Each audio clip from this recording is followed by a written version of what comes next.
One. 6, 5, 4, 3, 2. We're live. Hey guys, welcome to the first episode of Athlete Stories. We've got Noah Ohlsen on today, but before we get into the episode, we got to give a quick shout out to our sponsors, the sponsors of Athlete Stories, X Endurance Sports Supplements.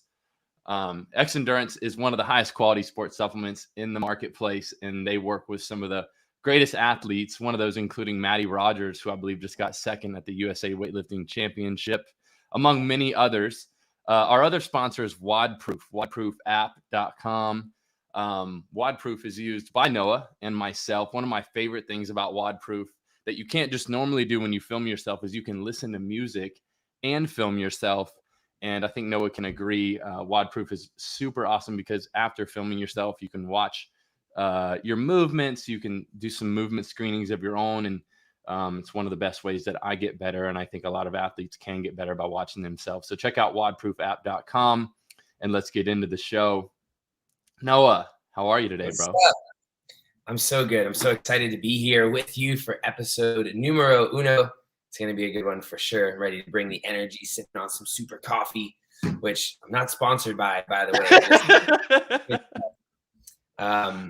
And I was thinking when you were talking about WODProof, how much of a game changer is that you can listen to music or continue to listen to music while you record.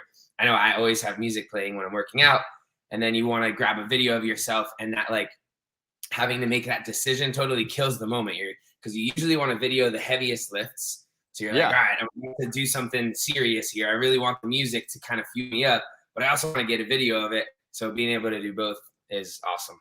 I know, and I agree. And I'm always one of those people that's like, you know, it's an EMOM or every 2 minutes on the minute, some heavy lift. Like Alex and I were just talking about those split jerks. And, you know, your friends are like, all right, you ready? And I'm like, actually, no, I'm not ready. I got to pull up WODProof real quick and do like a 3-second countdown because I need to listen to this song because I need all the help that I can get. And then I also would like to see how this goes. And so for me, it's always a process, but it's worth it. Yeah, But hey, man, thanks for diving on the first episode of Athlete Stories. I thought it was funny because – go ahead. It's the pilot episode. We'll see if we get picked up by anybody. Yeah, and if not, it'll be a fun conversation. You know, I was thinking because it's always with you like last one, best one, last round, best round. And today's the opposite. First one, best one. Love that. No, so let's dive in. I think, you know, just for a context for the audience and for you, what I want Athlete Stories to be is more of a conversation than anything. Cool.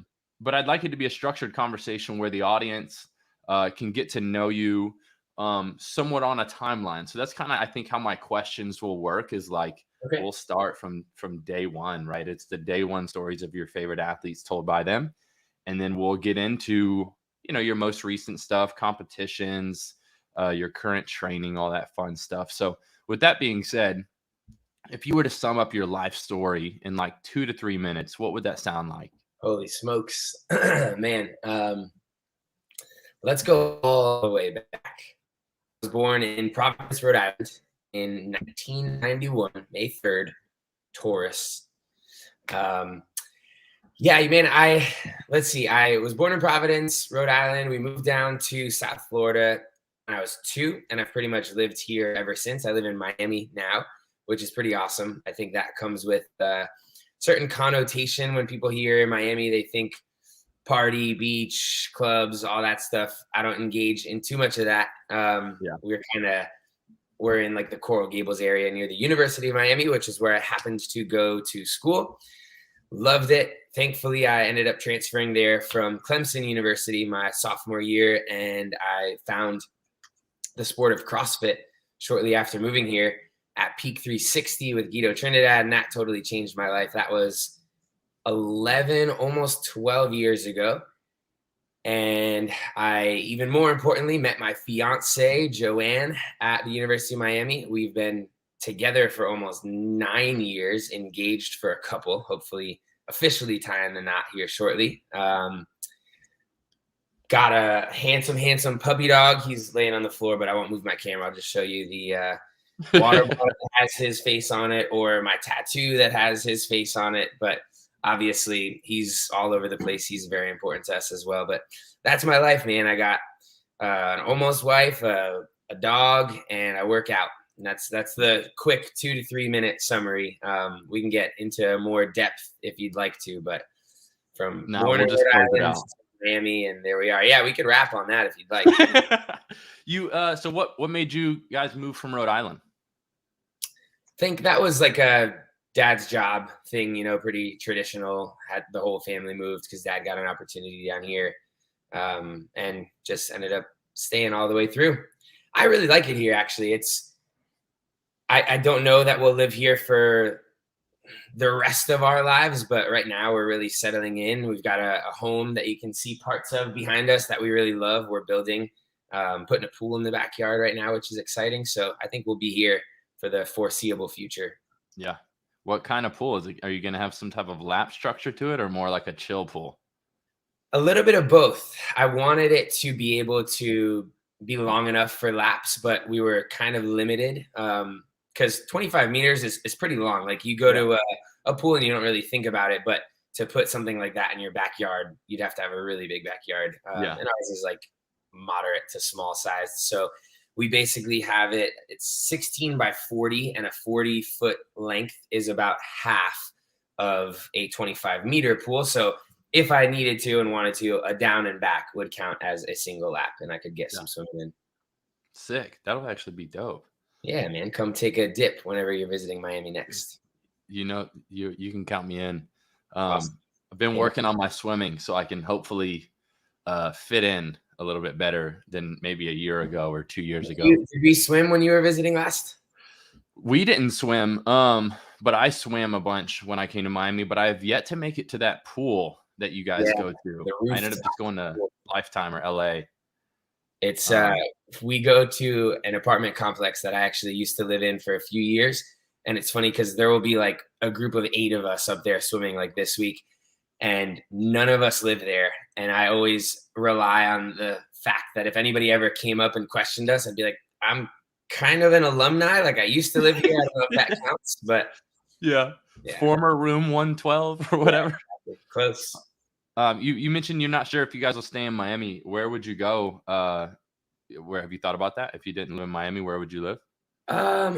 Yeah, I mean, we're kind of open to anything. I can do what I do right now from anywhere. And for that reason, we have moved temporarily a few different times. Joanna and I, we lived in Venice, California for about a year back in 2015 when the Grid League was a thing. Some of the listeners may remember that. I mean, it still kind of exists, but lived out in Cali for that, back to Miami. And then we've spent about 2 years in 1 year chunks up in Atlanta, Georgia, or Alpharetta, Georgia, with Training Think Tank. So we've enjoyed both of those places. For some reason, we always end up back in Miami, but if we ever had an opportunity that brought us anywhere else, we'd be open to it. Sweet. Yeah. A lot of people, when they bring up Grid League, they always say back when Grid League was a thing. And then you mentioned, well, it's still a thing. Like, what do you think? Like, how does it go from being a thing to not really being a thing, but it's still a thing? You know what I'm saying? Yeah. Somebody that is in the know that's listening to this knows exactly what we're talking about, but somebody that's not, sort of like, what did he just say? Yeah. But yeah, so Grid League was actually really, really exciting when it first came on the scene. This is back in 2014-15. They announced this like team version of what we do, of functional fitness, essentially. And what was really appealing to me, and I think a lot of the other athletes that were doing it, was that it felt very professional. Prior to that, competing at regionals and the games, it was kind of like all on you. There was no organization behind it. You chose whatever thing you wanted to go show up and compete in. You got yourself there, paid for your hotel, blah, blah, blah. This was like, there's a team owner. They're going to fly you places. You're going to wear a uniform. You're going to make a salary. And that was like, this is awesome. This is finally legit. And so I think a lot of people were really excited. And in that excitement, it grew really, really quickly. And it was almost, I think, from what I heard from people, like got too big too fast. They invested a ton of money up front, and we like had a match in Madison Garden. It was amazing, and I'll always remember that. But shortly after, I think things started to unravel because they couldn't keep up with how quick their growth was. And now they've created little spin-offs like the Florida Grid League, which still an awesome organization, but I think it's just not quite as large as the scale of when they originally kicked things off. What do you think the biggest difference between Grid League and the sport of CrossFit is? I think it's just the format of what like a match is. CrossFit and even the team competition itself is testing all of the 10 domains of fitness, right? Strength, power, endurance, and all that. But over the course of a couple of days, a few days, a Grid League match is whittled down to just like an hour where it's two teams going head to head as quickly as possible. So it's not necessarily endurance across a few days. It is endurance in that you have 7-8 events in 1 hour. So you have to be able to like run out, crush something, go recover for 2 minutes and get back out there and do it again. And I think it was very exciting to watch, but because there was a pretty distinguished dichotomy between CrossFit and Grid League when it first came on the scene, you kind of had to choose sides. It's like, I'm loyal to CrossFit or I'm willing to take this risk and go Grid League, and people were kind of shunned from both sides. And I think if there was support all the way through, it could be a thing. Yeah. It's kind of, it makes me think of like NFL, which would be the sport of CrossFit, and then like XFL. Do you remember like, I think it's XFL, right? Yeah, I think actually The Rock, Dwayne Johnson, just get some ownership of the XFL. I think they're trying to revive it. It wouldn't surprise me, but it's very entertaining. It's you know, they have like real quick. Sorry. Go ahead. Good boy. He wasn't happy about it. All right, we're back. Yeah, so like in XFL, like it's a shorter field. Just it's a more unique approach, and more gritty. More aggressive thinking. Yeah, yeah. People getting like flipped and stuff. Trash talking, yeah.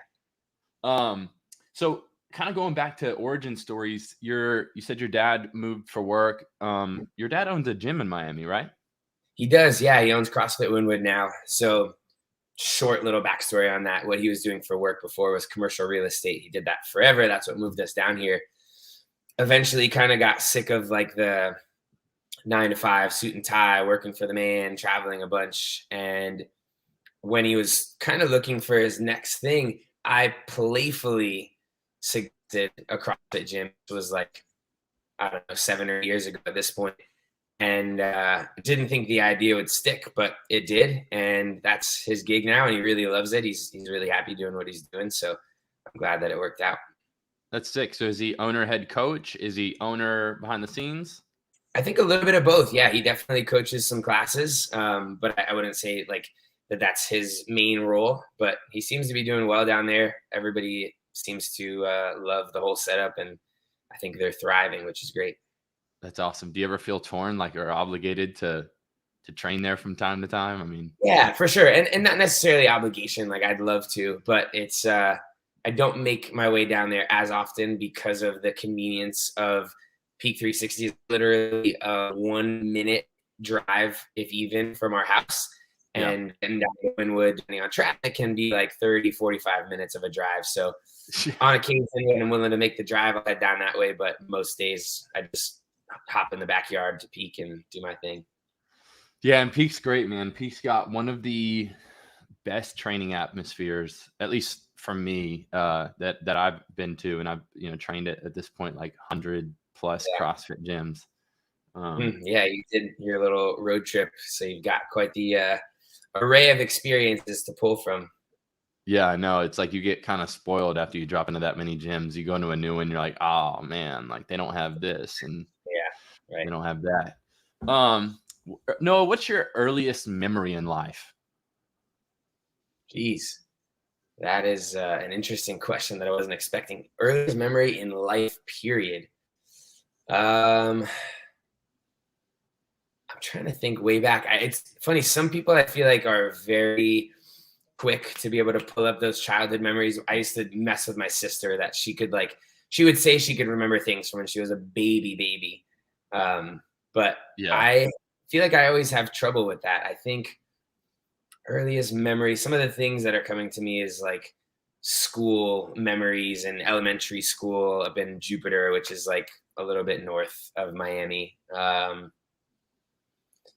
Playing lacrosse are some earlier memories for me. That was kind of my my main sport that I did growing up. That's what I thought I was gonna do forever. Yeah, I think those are some of the ones that are up there for me. I remember the day that I realized I first wanted a dog. I think I was like maybe 8 years old, and we went to see a movie. And when we were leaving the movie theater in that plaza, there was a little pet store, and we went in, and it was like, I don't know. I feel like I never had an awareness of dogs until that day. And we went in the pet store, and I saw a puppy and was obsessed and wanted to take him home so bad. And we didn't. And I remember just being devastated, crying.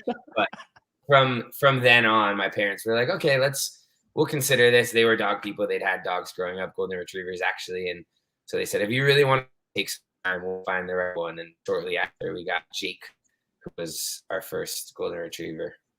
Nice.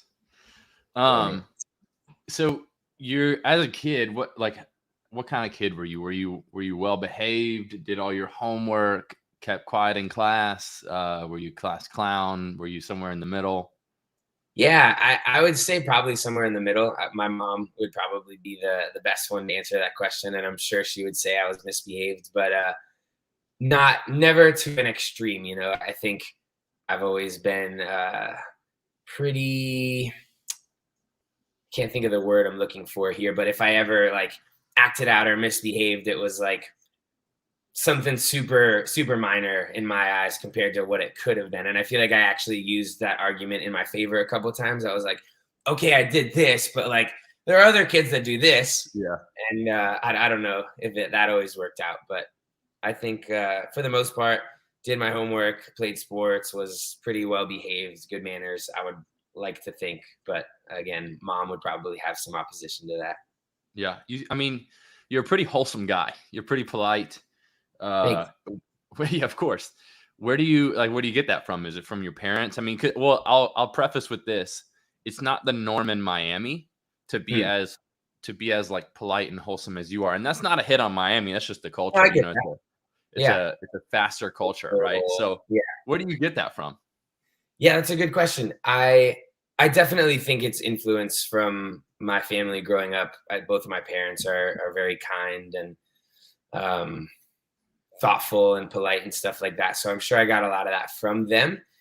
But I think that there were moments in my schooling experience from like middle school and high school where there was this temptation to be tainted. You know, I feel like in order to be cool where I went to school, it was kind of like I felt pulled to try to act a little more brash than I do now and kind of put on this front of somebody that I maybe wasn't in order to fit in and feel like one of the cool kids.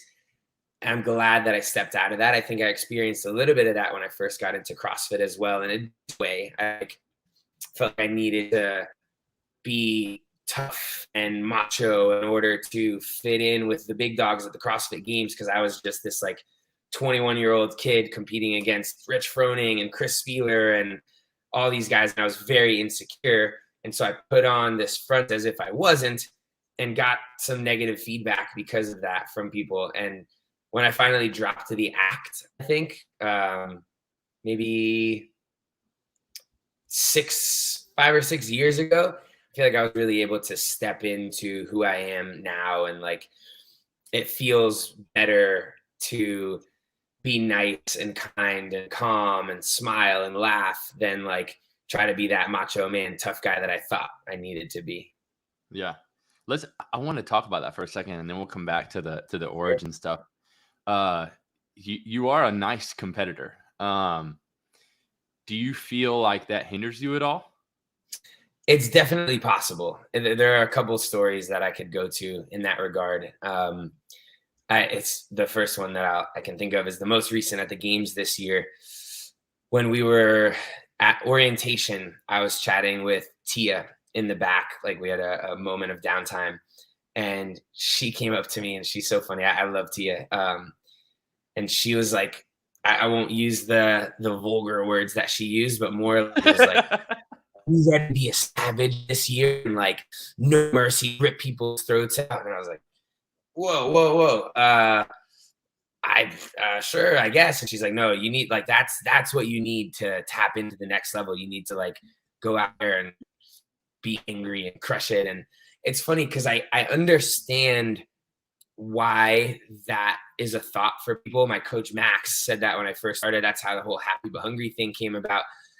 And like I think I could again fake it and put on a front and like try to tap into that, but it's really not me. Like there's not really angry person or persona inside of me that I can utilize. And if I did, I feel like it would be really phony, and I don't know if it would work out in my favor.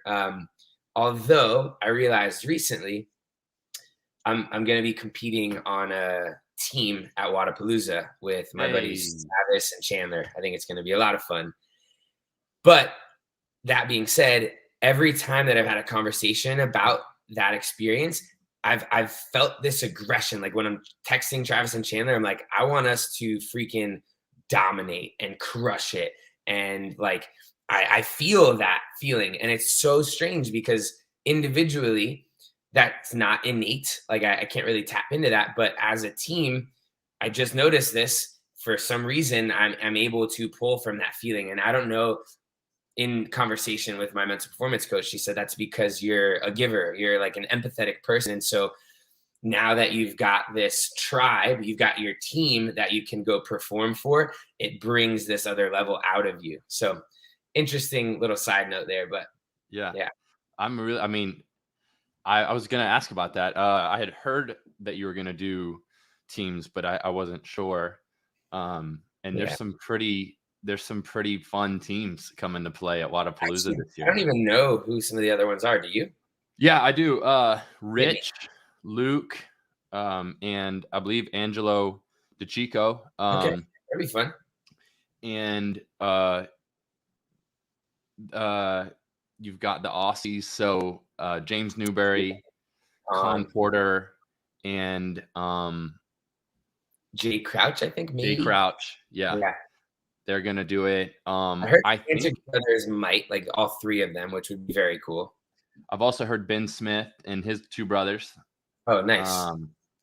So I think there's something unique about the 3-people teams. You get to put together some, like even like the 3 brothers and stuff like that. Like you can't really do that at the games. Right. So that's going to be fun. And I can sort of empathize with that. Obviously not at the elite level, but I work out much better in partner workouts, team workouts, because people are relying on me. Yeah. When I'm in a tough individual workout, I'm like, you know, I don't do this professionally. Like I don't need to do this. No, I'm hurting. Yeah. But no, that's kind of been like, I think a part of the conversation over the past couple of years with the games is like, is Noah too nice to win? Like, is he going to eat people's heads off or not? So I'm interested to see if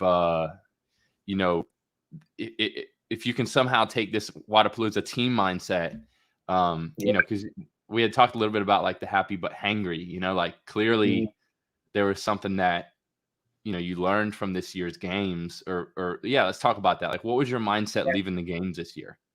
Yeah, man, that's interesting too, because the contrast between so 2019 was my best year ever. Finished in second place, was in the lead for a little bit, but pesky Matt Frazier came and snatched it at the last minute. But that year, it's interesting because I was in a mindset of like pure bliss and gratitude and happiness. I'd had a rough lead up to that games, and I tried to just go into it saying, imagine this is your last year competing. Like, don't leave here frustrated because you didn't win and whatever it may be. Go in, enjoy it for what it is, soak in all the moments as if it were your last. And so that approach and finishing in second, in my mind, I was like, okay, that's how I need to approach the games. I need to just like come at it from a place of gratitude and happiness and enjoy the experience and let that be my fuel.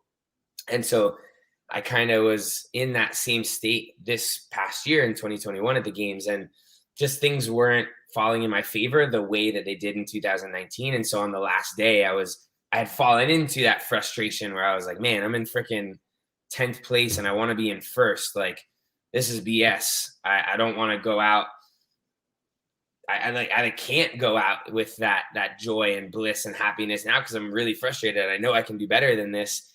And decided to try to pull on a little bit of that. I don't know if I would call it anger, but just like giddy up, like aggression, I guess would be the word. And I don't know if it was like that was what had me get my best finishes of the weekend, which happened to be, I think my 3 best finishes were the last 3 events of the games, or the fact that the last 3 events of the games happened to be more CrossFit-esque, like the stuff that I'm pretty good at: GHD sit-ups, burpees, yoke carries, pull-ups. What else did we have? Handstand push-ups, deadlifts. Like, those just ironically might have been better workouts for me. But I don't know. I'm still like finding out what works best. I don't know if it is that happy but hungry guy or the happy but hangry guy.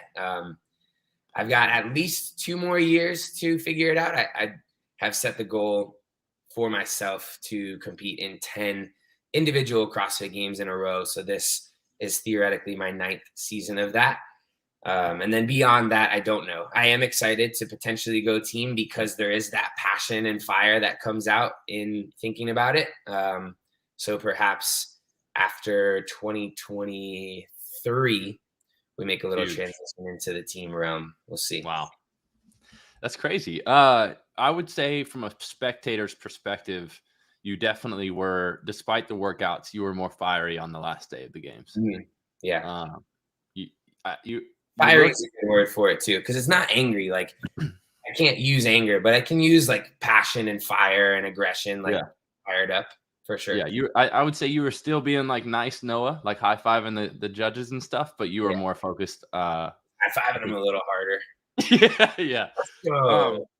So kind of going back a little bit, as a kid, you mentioned you played lacrosse. Did you play other sports?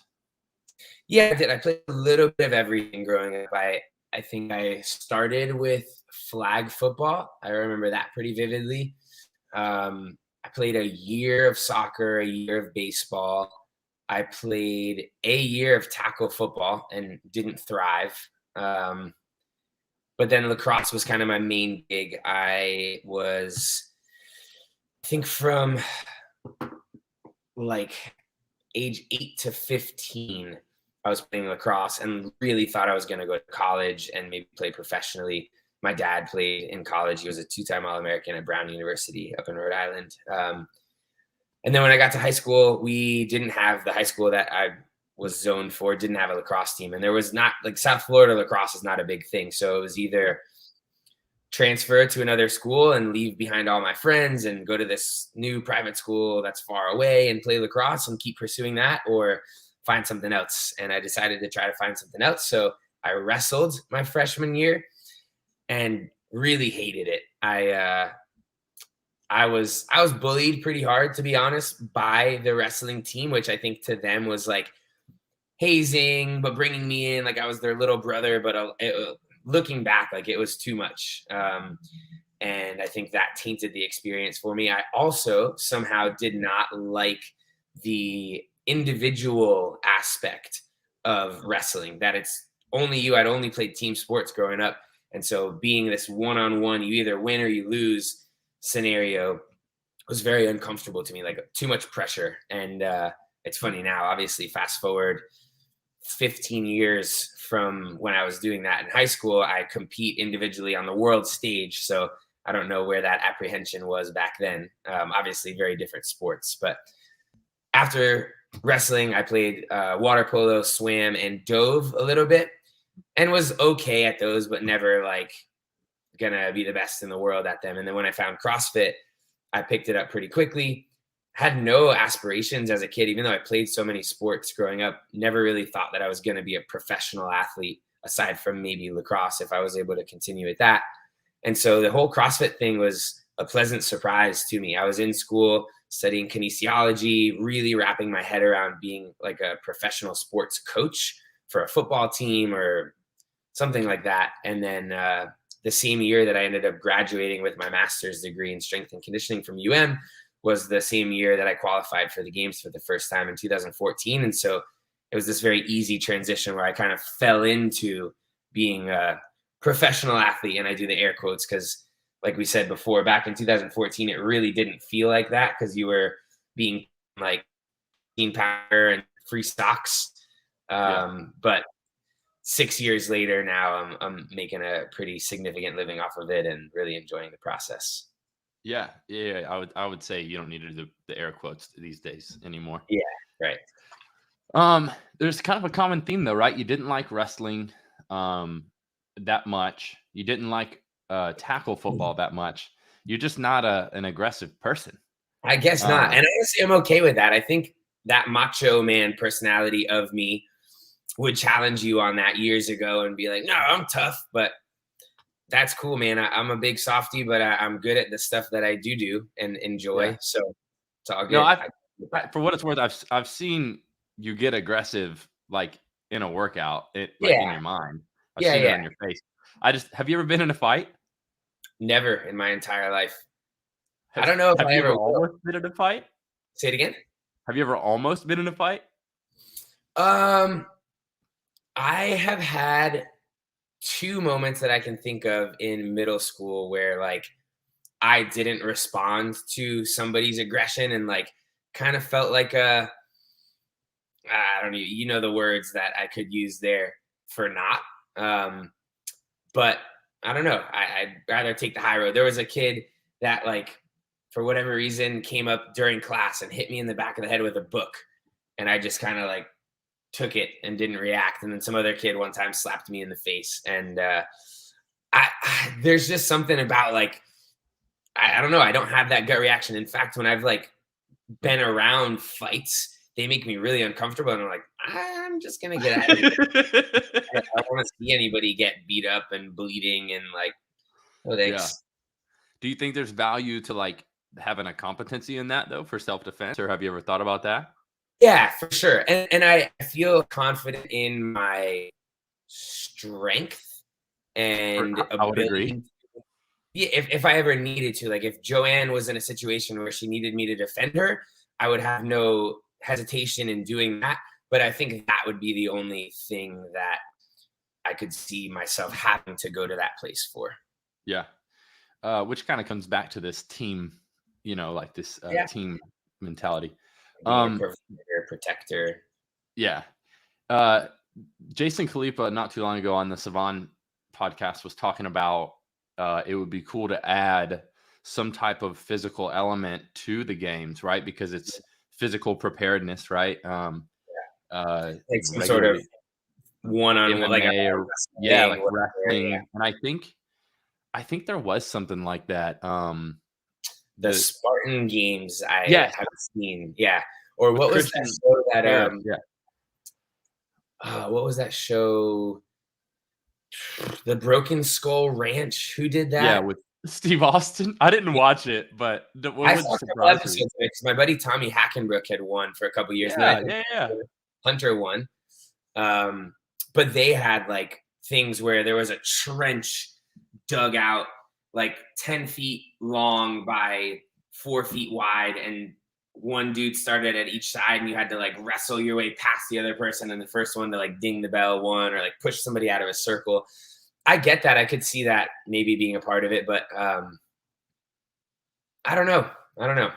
I would rather see them add an element of some sort of physique to it, which I think would be kind of cool. Maybe both, but I don't know. I came into CrossFit with a desire for aesthetics. That was what I'd always worked out for, to have muscle and be shredded, and had to transition from the aesthetic to the athletic side of it, more performance focused. But I've always loved the idea of I work out 8 hours a day, 5 days a week. Like I want to look like that. Right. So I think it would be cool to be able to have some sort of physique components to CrossFit. You mean like a pose off? I don't know. That's like why I think it's not a part of it, because I have no idea how to do it. I know you come from that world too, so if you got any ideas, holler at me. But yeah, That would be so interesting. yeah, or like fans vote on like coolest looking aesthetic or so. I don't know. I'm staying ready just in case they do. I'm doing my pump sessions. Yeah, you're pretty much always ready. Hopefully Castro watches this and maybe we'll get some feedback. But come on, so yeah, so you've never been in a fight. Have you ever been in trouble? Like, what's the most trouble you've ever been in? I've definitely been in trouble. There's one thing that I don't want to mention on here. I almost did, but I was like, let's not go there. But maybe I'll tell you off camera. But I had a couple incidents in school, like high school, where some like drinking, partying stuff. Nothing major. There was one night that just came to mind with a couple of my best friends in high school where we decided to like egg some cars from a rooftop in a plaza, and the cops came and we tried to run away from them and they ended up catching us. And like, that probably sounds a little either more mellow to some people or crazy to some people than it really was. It was pretty minor incident, but just kind of silly stuff like that. Luckily, nothing serious has ever come up in that way. Yeah, I'm imagining your parents are pretty passive, like pretty chill people. Yeah, I think so for the most part. My mom is a redhead, and so I think that innately comes with a little bit of fire. Like, you don't want to be the customer service representative on the other side of her being upset, for sure. I've heard those phone calls. But I don't know. I don't like to go that route myself. I'd rather be a happy-go-lucky dude. Yeah, and I just say that because I think a lot of us get those characteristics usually from our parents or from our surroundings growing up. Yeah, totally. So, some of us end up being more aggressive early on and some aren't. And that usually comes from the household. Yeah, I can see that. What about you? Are you more aggressive, more passive, lover, fighter? Well, these days, I would definitely say I'm more passive. You get in a lot of trouble at our age when you're an aggressive person. Yeah. Growing up, though, I went to 5 different elementary schools, so because of misbehaving. Yeah. But I mean, I grew up in like the ghetto pretty much, so I was the only like white kid typically, and I was the smallest one. So you kind of had to figure that out early on. And then I started skateboarding in middle school, which kind of came with this like skate or die mentality. I was arrested at 14 for like hitting a security guard with my skateboard. If that gives you like an illustration of my mentality back then. And so it's a little punk. A little, yeah, like the opposite end of the spectrum from you. You and I probably wouldn't have been friends. I don't know. Maybe not. No, I mean, I was always like 14. Yeah, I would say I was always pretty nice and friendly, but I just had a chip on my shoulder, I think, growing up. So yeah, I get it. You definitely you're a sweet guy now, for sure. I appreciate that. No, I think in your past. I would say for me a radical change, and this isn't the Jared story, this is the Noah episode, but was being saved. Like, I think giving my life to Christ and realizing like there are certain ways that I just cannot behave anymore. And so alleviating myself of that natural aggression, because like that was usually my default. So fought a lot all the way through probably 22, 23 years old. And that's one of the pillars of Christianity, right? Is to like live your life like Jesus. And I don't think he was much of a fighter. So kind of makes sense that he switched things up.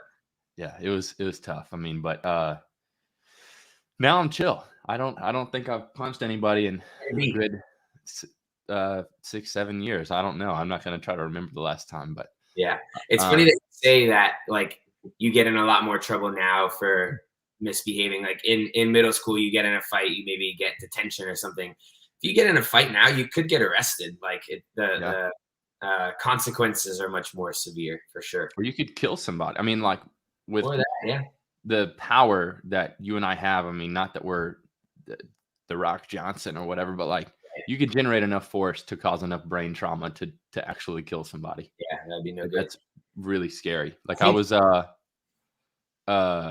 I think I mentioned this in the past, but I spent a little bit of time in jail after high school because I was not the best kid, yeah, and I roomed with a guy named Chuck, and Chuck was in there for murder. But he had gotten in a fight at a party and just punched the guy, and Chuck was jacked. But like looking yeah, back, Chuck was probably actually like my size or your size. You know what I mean?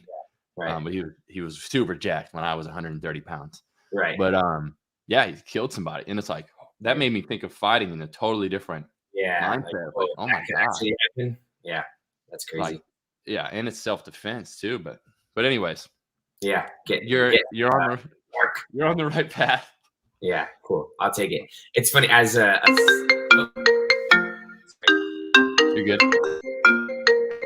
Pops was calling. I don't know if that totally interrupted our broadcast. I don't even know how to get you back. I see you, so I think you just got Yeah. to exit out of maybe your call or FaceTime. It's funny. I'm doing this on my laptop. Let me boom. Gotcha. We're back. Go. Sorry about All good. I know my dad was calling or was FaceTiming to show me his Gymshark Christmas package that he just got. I had asked them to send my parents both a bunch of gear, and he said he got it in yesterday. And I was like, cool, FaceTime me tomorrow. Show me all the goodies. Nice. Yeah. We won't hold you up too much longer. Take your time. No rush. I can call him back whenever. But yeah, so where were we? Ultra violence. We can get away from that conversation. Yeah. Where else are we gonna go? I think we were kind of talking about like sports background, high school. I think the whole conversation started with being aggressive enough to win the games. That's a side note. I don't know where we want to go from here, but I would love to be able to game as the nice guy, you know? And I mean, I think Justin did that. Justin's a super nice guy. And Yeah. that's not to say that the guys that have done it before are not, but to be the character that's like smiling through every event and kicking butt, I think that would be really cool, and could be inspiring for some people. Like the kid like me back in high school and college that thought I needed to be a tough guy to be successful in a competition like that. Me smiling and winning the games could be inspiring to somebody else that's like, oh, I can actually be a nice dude and have fun and laugh, and I don't have to pretend like I'm some tough guy. So Yeah. that would be really cool. And I was talking to somebody recently. I was like, man, if I win the games this year, that's like such an ultimate life dream for me. And I really only want to do it one time, you know, just to check that off the list. I would win the games, and then it'd be cool to go on like a world tour of just going to CrossFit gyms all over the world and interacting with people, celebrating with them, working out with them, and then just kind of fade off into the sunset. I don't see you fading off at all, but I get the analogy. What do you think? Like, what do you think it takes for you to win the games? Like, how does Noah win the games? Man, honestly, if I knew, I would have thought that I could have done it by now. But obviously, a ton of hard work. Like, it's funny because I love my life, and I think to outsiders, like we had a guy helping us redo our closets inside, and I was thinking about his perspective of seeing me leaving the house at 10 a.m., kind of slow mornings, making breakfast, walking out the door with my dog, going to the gym, coming p.m. and like him thinking, man, how is he living this life? You know, he just chills out, does what he wants, has his own schedule, works out all day. So it might seem like this very easy, privileged life, but if you were to walk into the gym and see me grinding 5 days out of the week, it's not easy. So I think it does take a ton of hard work and dedication. I honestly do think it kind of takes the right workouts. I know that's not always been the case for everybody that's won. Like obviously Matt, Rich, guys that have done it consistently. Tia can show up no matter what the tests are and crush it. But I think for me personally, as much as I hate to admit this, but I'm finally okay doing so. If there was the right lineup of tests where there's a movement maybe that would have hindered me is left out, and there's a few things that I'm really good at that are put in, I think that plays a role. And if I were to show up on one of those weekends and just really perform well, execute well, recover well, then I could definitely do it. So yeah, that's that. I'm here preparing for that moment. And if it happens, it happens. Amazing. If it doesn't, I don't think that I'll be like bummed out for the rest of my life that I never won the games. I, for a period of time, didn't even want to consider that as a possibility because I wanted it so passionately, and I still really do. But I think that I've learned to shift my perspective a little bit and realize how much I've gotten out of this whole journey. And the fact that I have gotten onto the podium is something that's really special and I'll carry with me for a long time. But that's not to say, again, going back to happy but hungry, that I'm content. You know, I'm happy with what I have accomplished so far, but I'm hungry to do more. Really, there's only one more thing left to do. So I'm gonna keep trying to do it. We I found this picture of you in a publication. Alex, can you pull that picture up? Oh, baby. That's tell me about this. What publication has that photo? I don't even know. I think it was Box Rocks. I know I've listed it before for sure. I'm not ashamed of it at all. I love that photo. That's the coolest version of me that there ever was. I want to be this. But that was my sophomore year of high school on the water polo team.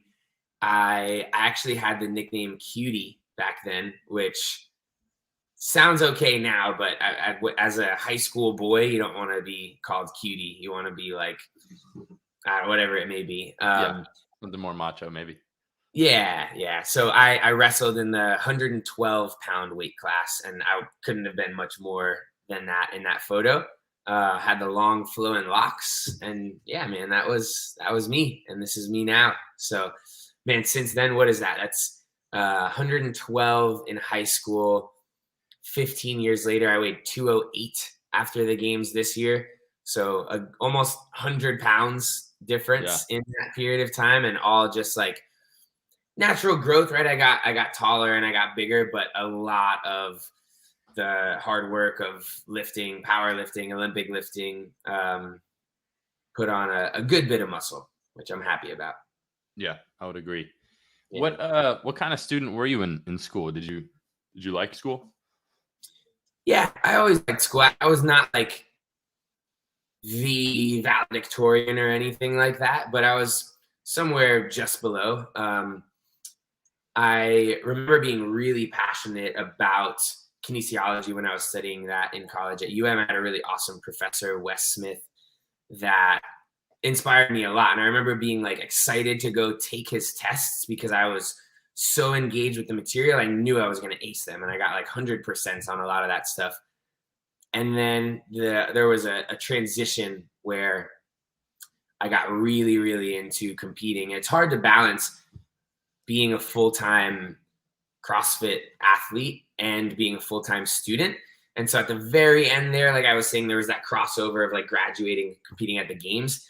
I started to slack off a little bit in school. You know, I was like kind of just doing it to get it done at the very end and not as totally into it as I was at the beginning. But yeah, for the most part, pretty good student. I used to be smart. I think on occasion I still can be, but a lot of the stuff that was up here has like melted down into my muscles. And I don't know that I remember all the stuff that my master's degree got me. I'm sure it's somewhere in there. If you weren't competing, what would you be doing for a living?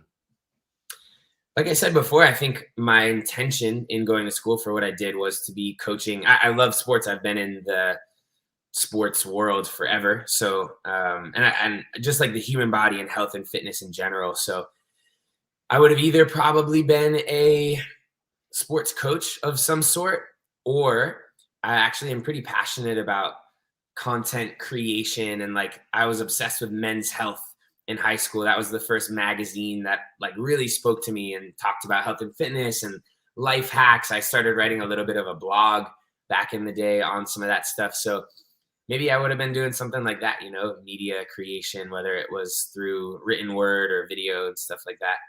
That's cool. Yeah. Yeah. Men's health used to be my jam. Yeah. Right. Sometimes I'll read it now and you learn a little bit about the business world, and it's less genuine now that you read it. Totally know. It's like the only 10 things you need to do for a core for the rest of your life. And those used to be like gospel to me. I'll be like, this is it. Now I'm like, oh, it's one of a million core. Oh yeah. This is clickbait. Got it. Now I know. Yeah. I actually ironically have a call this afternoon, somebody from Men's Health for a little Q&A action. My dream, because of how much I loved Men's Health back in the day, would be to be on a Men's Health cover someday. I don't know what earns you that right, but we shall see. If anybody out there is listening and can get me on the cover of Men's Health, that would be epic. That's so cool. When I was getting into health and fitness, I mean, we have a unusually similar school career arc before the whole professional athlete thing for you. I had a goal of like writing a publication in a Men's Health while simultaneously being like a athlete in it, not on it. I never really had a goal of being on the cover. But like you know what I mean? Where you'll read like a short worlds, like super smart, super athletic. Yeah, I like that. Still working on that, but who knows? I'll put in a good word for you this afternoon. Yeah, thanks, man. I appreciate that. When you first started, do you remember your first CrossFit workout ever?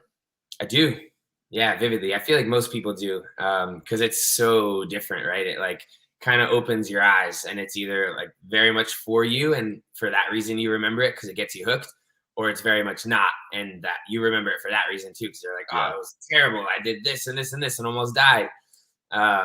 But it was actually, I remember the day because it was a 9/11 like memorial tribute workout back in 2010. So September 11th, 2010 at Peak 360. And they had a Fight Gone Bad style workout, which means it's 5 movements, or is it 4 movements with 1 minute of rest? I think that's what it is. 4-1.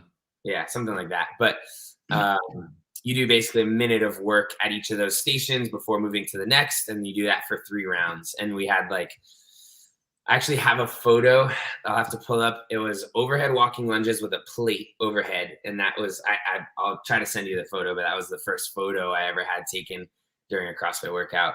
I think maybe some box step ups or get overs, a couple other things, but I remember just getting my butt kicked and being like, I'm all in on that. Let's go. It took me like 10 years to get all in after my first CrossFit workout. Oh, really? Yeah, I think after my first one, I was like, I am as far away as possible from this. Yeah, I get it. I trained bodybuilding, like no respiratory fitness whatsoever. Like that's honestly, I love doing little, I call them pump sessions, but they're basically bodybuilding sessions nowadays, because nowadays it's such a departure from that. Like, it doesn't really hurt. Sure, you get like a little bit of muscle burn. You finish a set of curls, woo! But it's nowhere near the suffering of CrossFit. So it's nice to depart from that for a brief moment and just get a sweet pump and call it a day. No, I really like, and I look back, and this isn't anything against the bodybuilding world. I think like it's one of the toughest sports, especially discipline wise. Yeah. But the workouts that I thought were tough, 5-10 years ago in bodybuilding, like leaving an arm day and being like, I'm wrecked, and like leaving a day of doing 3 or 4 CrossFit, the strength, the Metcon, endurance or whatever. Like now leaving, I'm like, I am truly wrecked. Yeah. Like, this is actual wrecked, like, whereas in the past, like you're not laying on the ground like after a set or anything, right. Like 20 minutes on the Stairmaster was like aerobic capacity back then. You know what I mean? Dude, I had one of those days on Tuesday of this week, so 2 days ago, of just like fitness all day, one thing into another, where at the end of it, I like my adductor was cramping. I just had to lay on the ground like a zombie, and like I was just smoked. And I think I had improperly fueled accidentally on that day. Like did a ton of training, didn't really eat much, kind of went from the track into a Metcon at peak, and it just destroyed me, which in the moment isn't a good feeling, but afterwards you're like, man, I really put in some work today, and that kind of feels good. I can do anything. Yeah. Is your training pretty much ramped back up now? Yeah, we're getting there.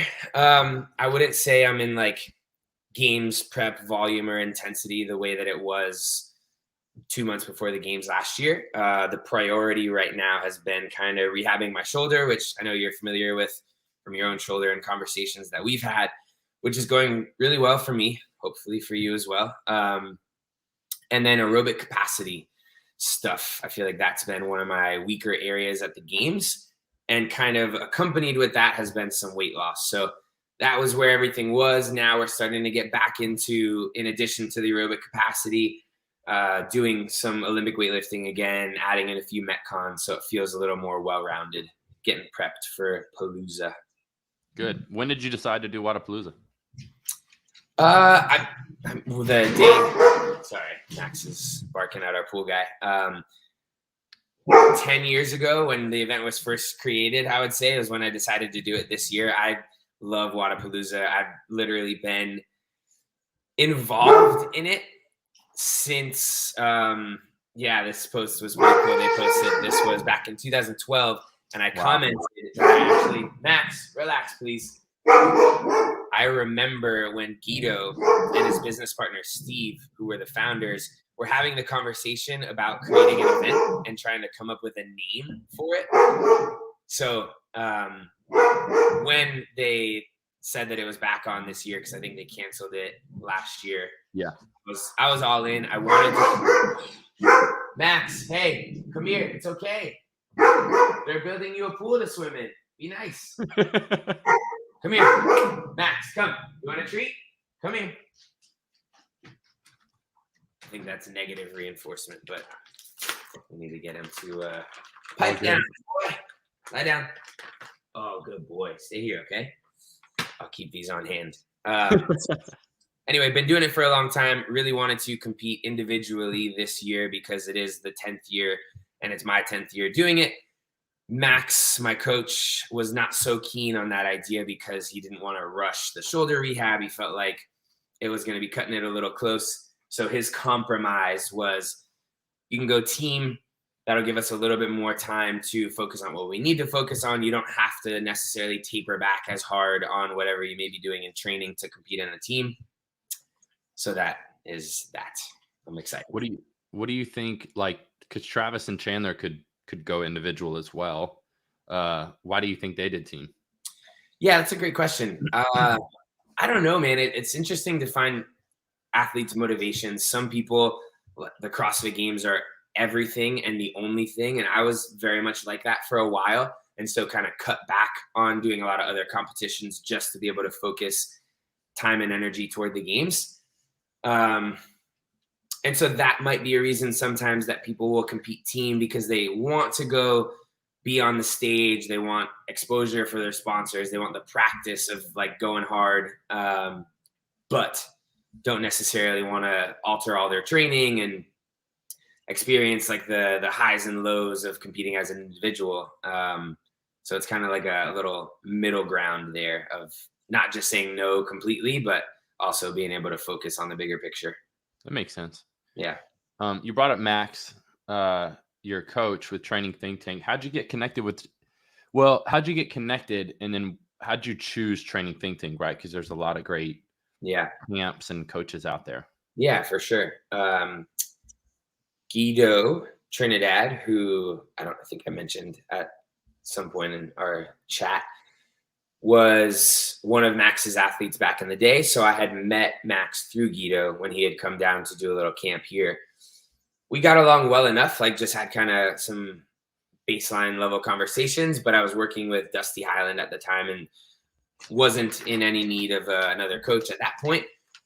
But after the games in 2016, I didn't do as well as I wanted to and felt like I really needed a change, like something new and fresh to get excited about and sink my teeth into.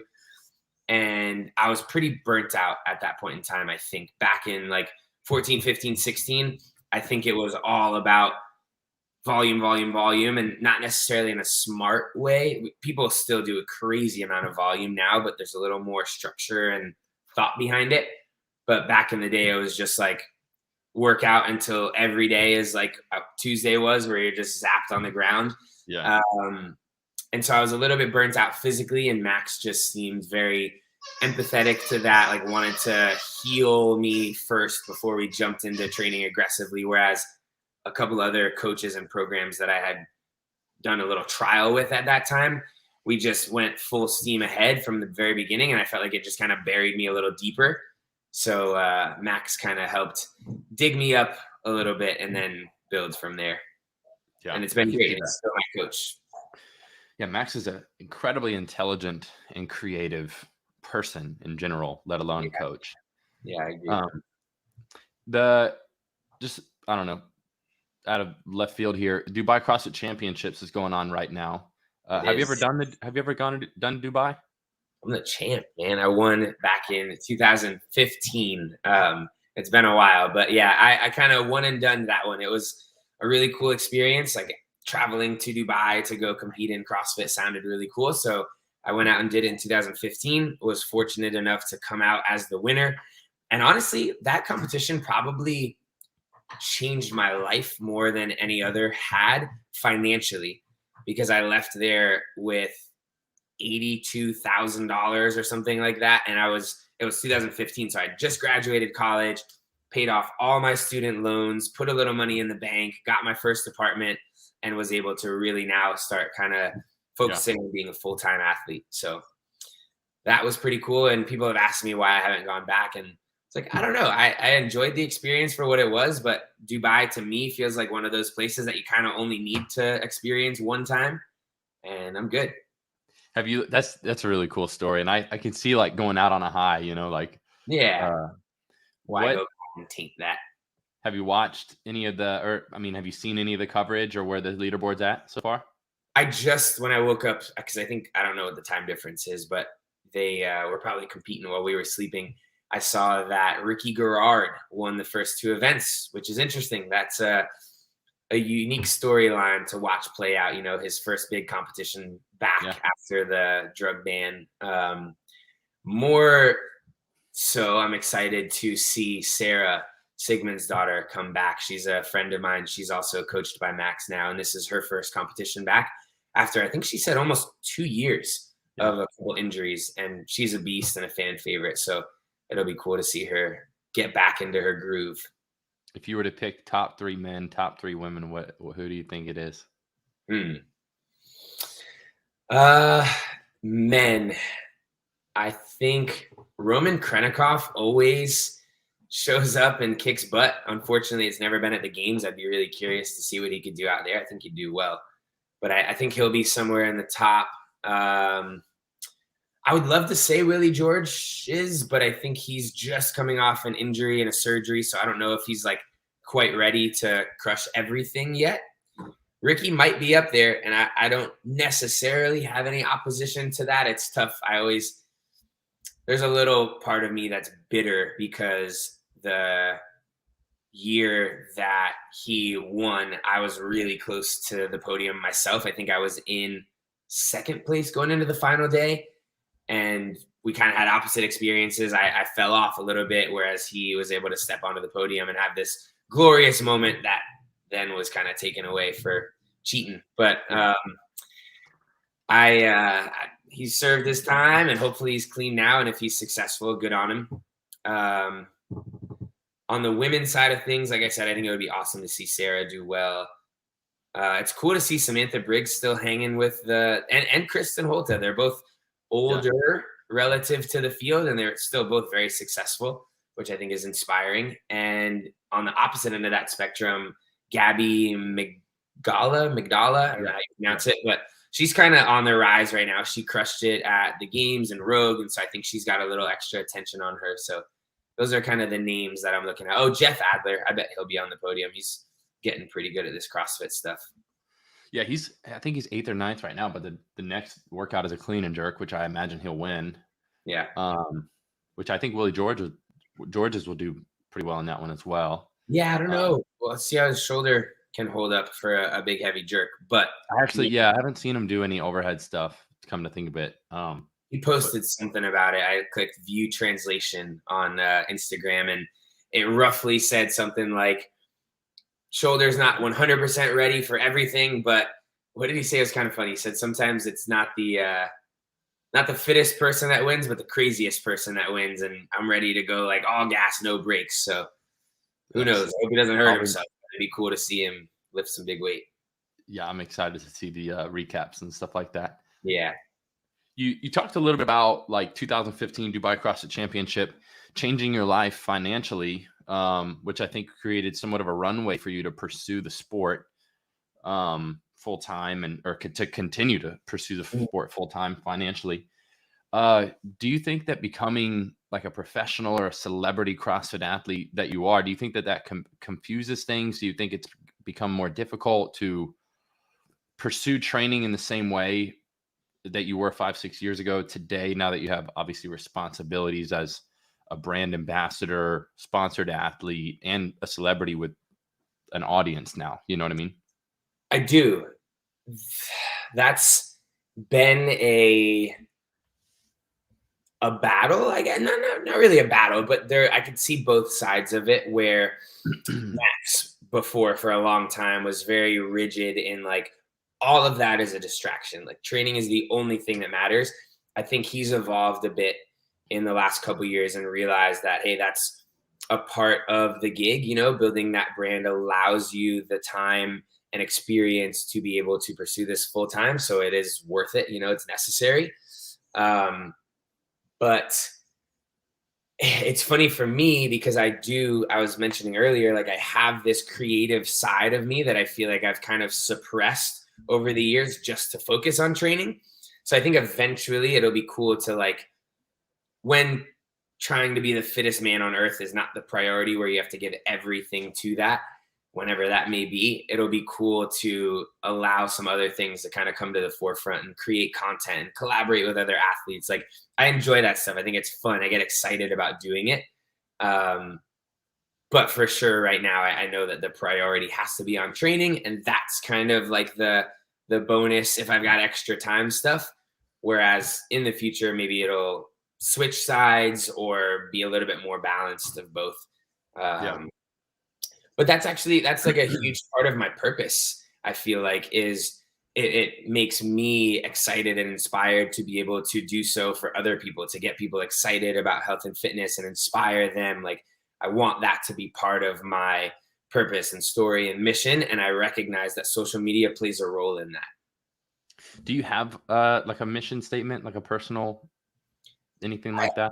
I don't have like a go-to written down one.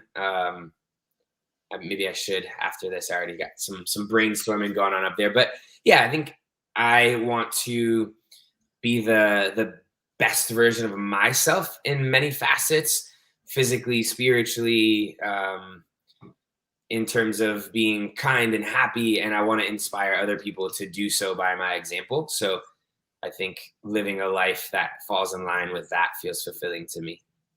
We talked a little bit about spirituality already, and I don't know if I've ever actually asked you this question. If it's too personal, let me know. But are you a believer, or what? Like, where do you fall?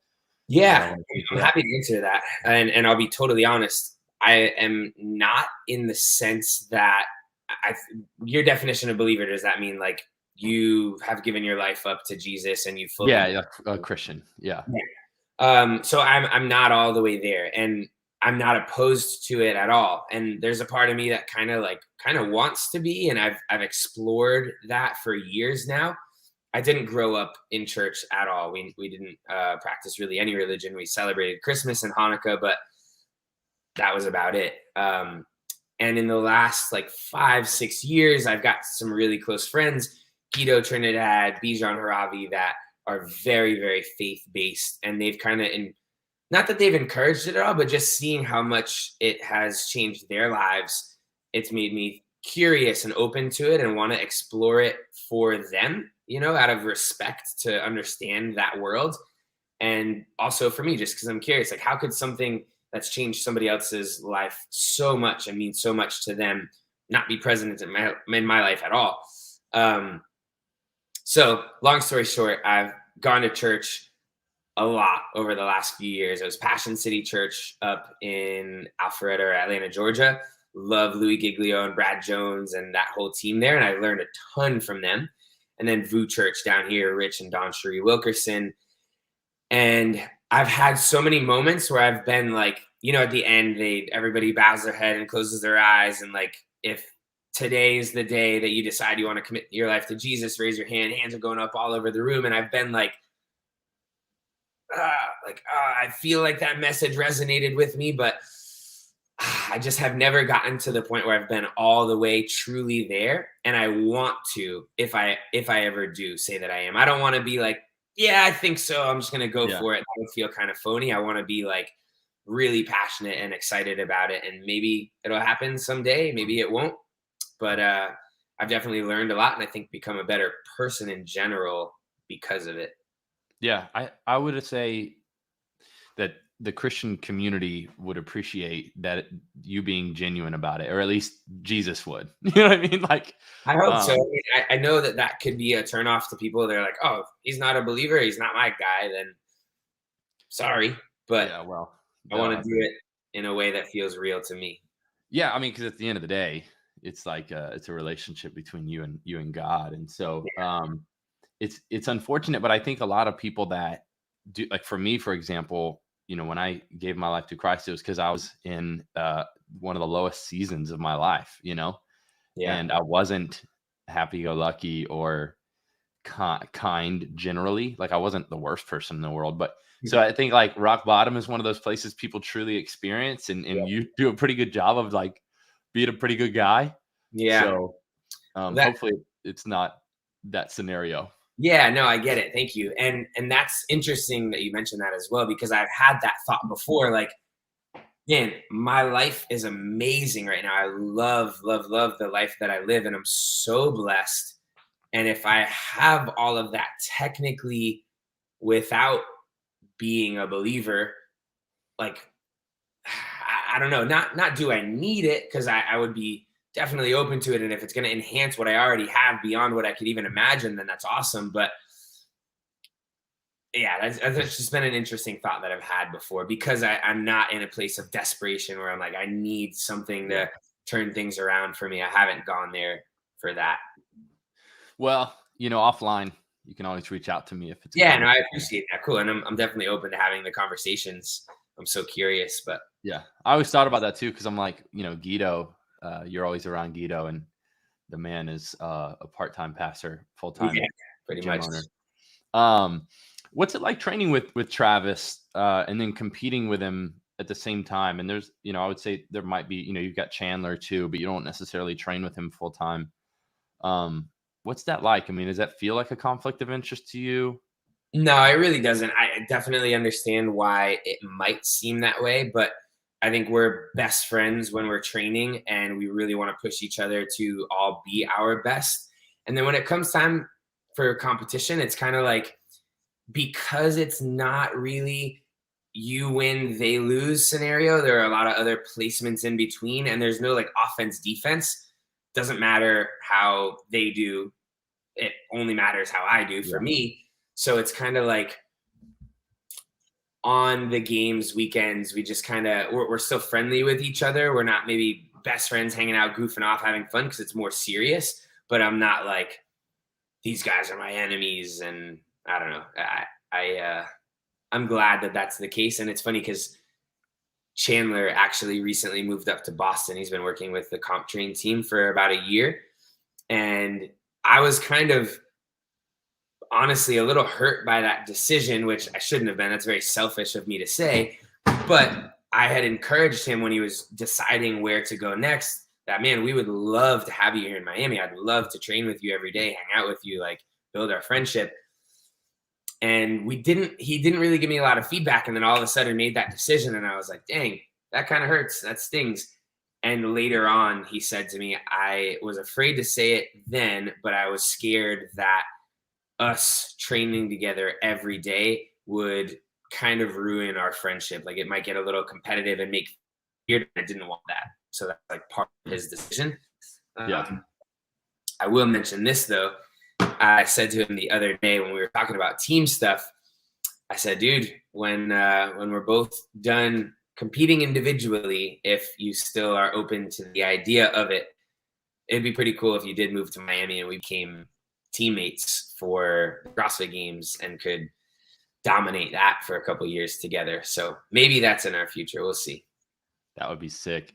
What two Yeah. girls would you want if you could just... That's a good question. I feel like somebody asked me this the other day. There was somebody that came to mind immediately, and I was like, "Oh wow, she would actually be really, really good for a team." I can't remember who I'm thinking of right now, but I think we're actually in the CrossFit Games space about to see this crossover transition that happened back in 2014, where like a lot of the guys that are maybe mainstay household names are gonna retire out of individual, and a bunch of newbies are gonna kind of come in on the women's side as well, probably. And I think you'll see a handful of them go team. Maybe Sarah, Sigmund's daughter, would be open to the idea of it. I think she'd be a beast as a teammate. Yeah. And I don't know. We'll see. Open to inquiries. If there are any ladies out there that have a 2-year plan of wanting to go win the games as a team, holler at your boy. Yeah, I agree. I think in 2-3 years, the team dynamic is going to be wild. Yeah. What was your favorite workout from the games this year? My favorite? Is that what you said? Yeah.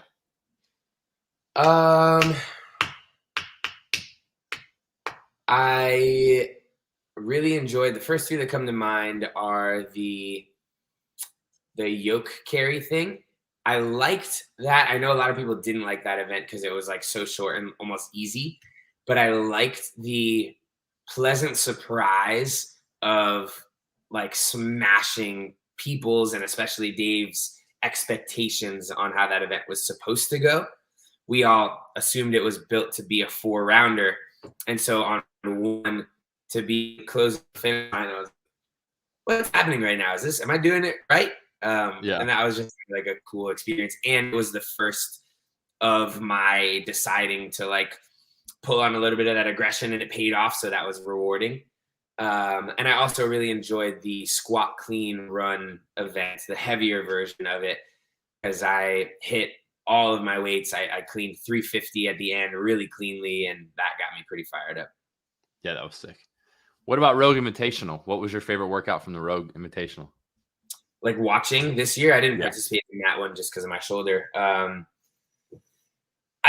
They were all pretty cool. I think the most exciting, thrilling one was that thing at the end, like the short fast. What did they have? Double unders, snatches, and then sprint, put the sandbag up there. Yeah. There was still little room for error there. I think that one was pretty cool to watch.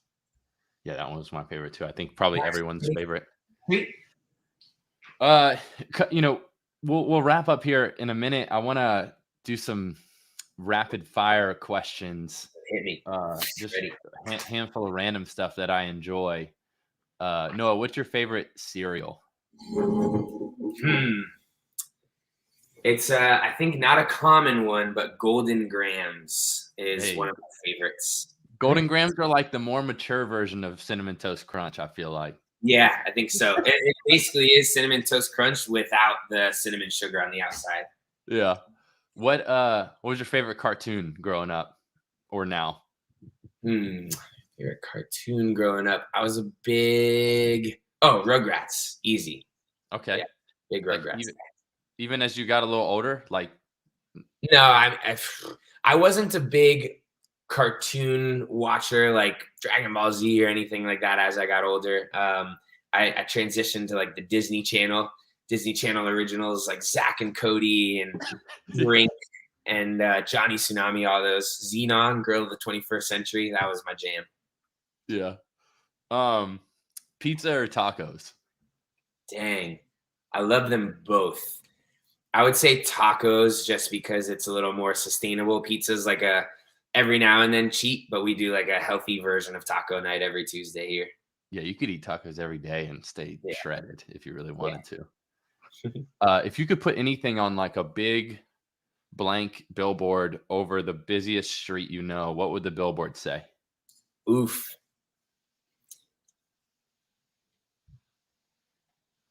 Work hard, have fun. I think that's kind of like another iteration of happy but hungry, just kind of inspiring people to be motivated and driven, but really enjoy the process. I love it. Yeah. Speaking of hard work, when you think about your CrossFit career, or really everyone, right? We can look at some of the greats, right? The Riches and the Matts, and even like the Vellners and Fikowskis, guys like you that have a long history of staying in that top 10 on the leaderboard over years. How much of that do you think comes down to like hard work, and how much do you think is genetics? Like just having a pre-existing ability or Yeah. abi- I know exactly what you resilience. mean. I think it's a good bit of both, right? I think it's necessary to have the genetics to build on to be successful, because you'll see a lot of people that don't have the genetics but work crazy hard and unfortunately will probably never be successful. But you also can't rely on your genetics. If any of those guys, and I think Brent is maybe a good example of that, his genetics are not super built for CrossFit, and he's worked really, really hard to happen to be successful. So good, but hard work is probably a little more important, maybe. So you would say like 51-49, or are we saying like 80-20? I don't know, man. Everybody's different, because again, I know some people that are like some of the hardest workers in the gym that I know, and I love them to death, but they're never going to make it to the CrossFit Games. So they're like way more hard work, way less genetics. Yeah. But then there are guys that have crazy genetics, but don't dedicate themselves to it and also will never make it to the games. So probably 50-50. Okay. No, 51-49, because hard work for sure wins. Got it. Last but not least, Noah, how do you want people to remember you? Hmm. I actually had like that sentence. I used to want it to be as a good dude. And then Josh Bridges and Rich Froning and Dan Bailey kind of snagged that phrase as their own, good dudes coffee. And I was like, all right, I got to probably change that up a little bit so I don't get copyright infringement. But I think in general, yeah, somebody that was carried an unshakable joy, just like really able to carry joy and spread that with them no matter the circumstances, but also somebody that like worked really hard and was very driven and passionate about what they did, and was a provider. That we talked about that already. Like that, I want to really be my legacy is my family really living a beautiful life. We're not quite all the way there in like the family building phase of our lives yet, although we are starting slowly down here. So those three things are all important to me: family, joy, and passion, dedication, hard work, whatever you want to call that last tier of it. Love it. Hey man, do you have any comments or anything for the audience? Anybody watching, listening? Thank you guys for listening and watching and your time. It's hard to believe sometimes that people can listen to me and you and whoever else it may be have a conversation for over an hour and enjoy it and get something from it and be engaged with it. But if you guys did, then it makes it, if one person got something out of it, then it makes it totally worth it for us. So I agree. Yeah. Yeah. And thanks for jumping on the first episode of Athlete Stories. I think we kicked it off and this was a ton of fun for me. Yeah, we'll wrap it up for the audience. Thanks guys for watching, listening. Make sure to leave a review, subscribe, share this with your friends, all that fun stuff. And we'll catch you guys later. Love it. Thanks, Jay. Thank you. I think we're still alive.